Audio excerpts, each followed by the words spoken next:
Hey, One of the McFly! good ways to keep your audience engaged is to change cut every 4 seconds or so, or to keep each cut down to a little more or less than 4 Hey, Biff. seconds. Hey, guys. How are you doing? Whenever there's a drastic change, like a changing cut or scene change, it registers in the brain more strongly. No change leads to a gradual decrease in stimulation, hence boredom, and less engagement. Do you realize what would happen if I hand in mine? And it also has an added benefit to provide the audience with more holistic view of the scene. When you're ready to bake the cookies, preheat the oven to 350 degrees. Try to incorporate close-up shots or try to zoom in if you want to show details.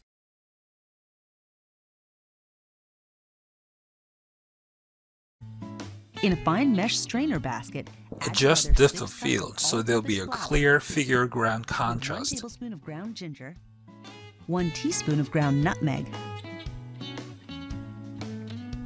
1 teaspoon of ground cloves, And also manually shift the focus to direct the audience attention to the important details. and 1 teaspoon of vanilla extract.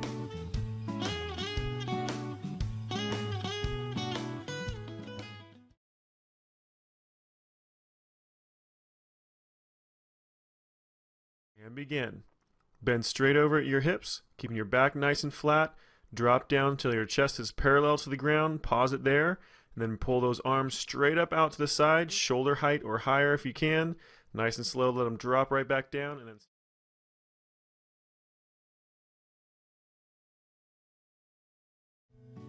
Refrigerate them for at least 3 hours. When you're ready to bake the cookies,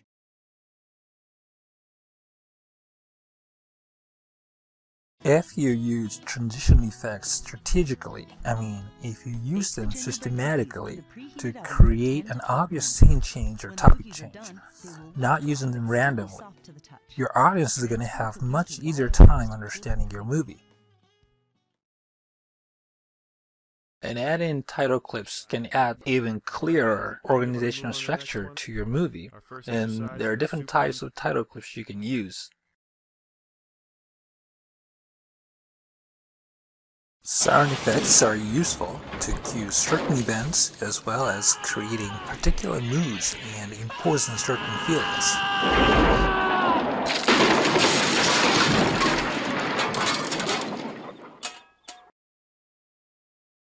And generally speaking, voiceover narration is easier to comprehend than on-screen text. I want you to try to read this. Now with voiceover narration. for this workout, we're going to be doing 8 different exercises, 3 rounds through. You're going to need dumbbells, so make sure you have a pretty decent variety. Also, we're not doing a warm-up on this routine, so make sure you do 10 to 15 minutes of a warm-up before you get started. Again, we got the voiceover narration.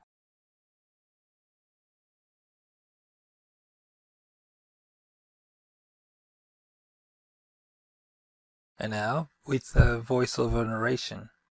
Bend straight over at your hips, keeping your back nice and flat. Drop down until your chest is parallel to the ground. Pause it there. And then pull those arms straight up out to the side, shoulder height or higher if you can.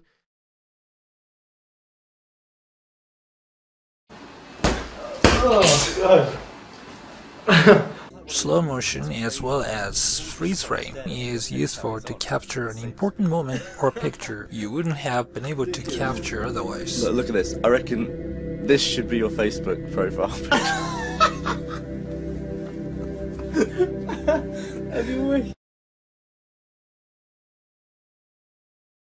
If the picture doesn't have to be moving, then you can use a still picture.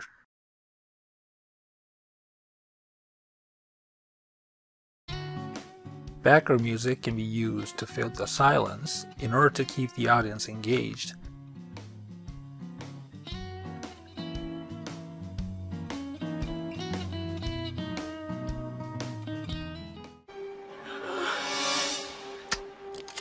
It can also be used to reinforce intended emotional effects.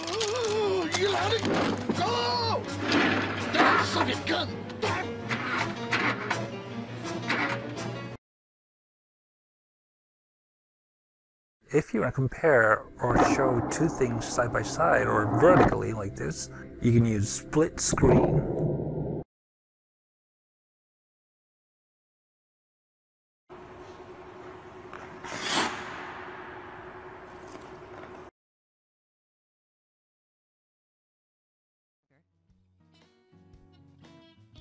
Half a cup of water. Again, by shifting a focus point manually, you can direct the viewer's attention to the point where you want your audience to pay attention to. And 1 teaspoon of vanilla extract.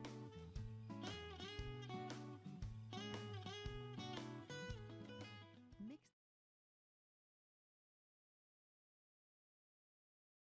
We have a nice southwest wind flow headed in. So make sure to bring your ponchos. And this. And a little bit of this. All using a green screen. First of all is the CPU socket, which as the name implies is where your CPU goes. To the right of this are the slots where you'll install RAM. Below the CPU socket, you should see your PCI Express. This is a black and white film, but this little girl is in a red coat.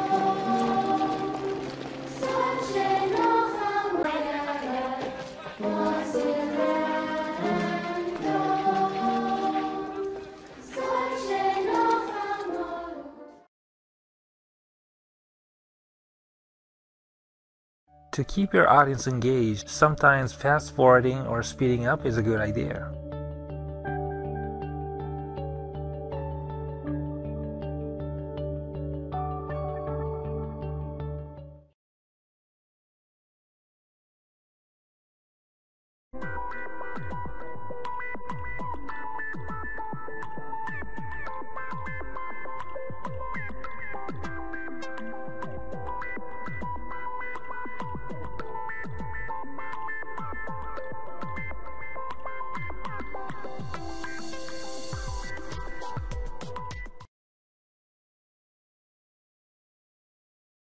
Screen video capture is a really fast and easy way to create a video with a dynamic content.